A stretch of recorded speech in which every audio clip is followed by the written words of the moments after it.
کہ ایک طوطے کو اس کے مالک نے کلمہ سکھایا تھا، وہ کلمہ پڑھتا تھا،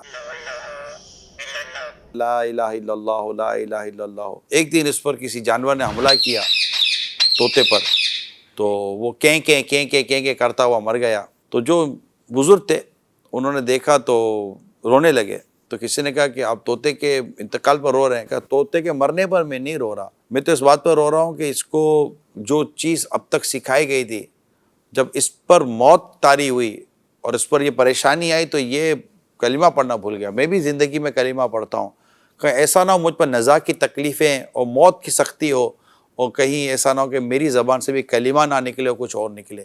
یہ دیکھیں بزرگوں کی سوچ، مدنی سوچ، کہ کس سے کیا سبق لیا۔ میرے پیر صاحب فرماتے ہیں نا کہ کاش جب آخری وقت ہے تو یہ ہماری جو کلمہ طیبہ پڑھنے کی عادت ہو نا، تو آخری وقت میں بھی لا الہ الا اللہ محمد رسول اللہ صلی اللہ تعالی علیہ وآلہ وسلم زبان سے نکلے اور ہماری روح آقا کے قدموں پر آمین آمین۔ قربان ہو جائے۔